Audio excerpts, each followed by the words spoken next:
Hello, this is Heather Hoffman, and I have a card today, very simple, with a few layers that I'm going to share with you using a few different techniques.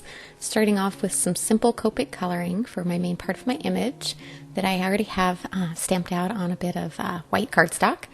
I'm just going to color it all in, and then I'm going to fussy cut the edges out once I've got the layer of color done. And I've kind of been just doing some simple coloring with my Copics a little bit lately, and sometimes it's so easy to feel like you need to combine tons of different Copic colors, and sometimes it is fun to do that, but every once in a while it's fun just to kind of go back to basics, and kind of reminds me of coloring when you were a kid and you just had a coloring book that you wanted to color, and we didn't use 4 different crayons to color one part, and so it's kind of fun to get back to those basics a little bit here.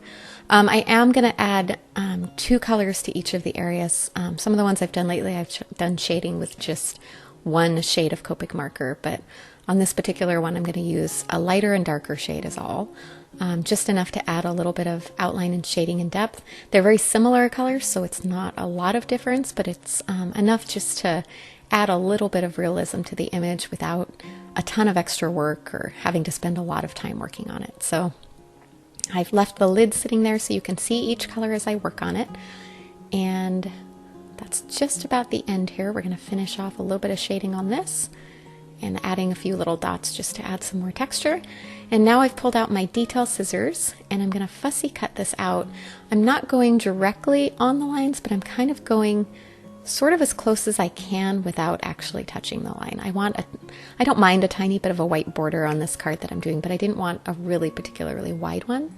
I just wanted it to mainly be the image, but I didn't want to have to try and get completely touching, but you can see how well that did it, just cutting out the edges there. Now I'm pulling out some pattern paper that I kind of had coordinated already to the card before I did the coloring.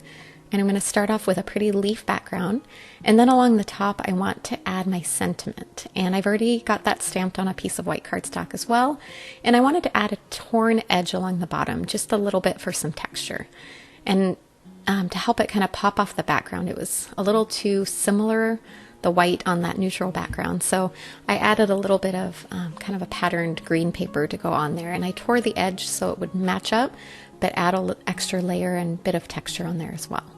I trimmed it down to the size I wanted, and then I'm going to pop that up with a little bit of foam adhesive on the background and adhere that on there.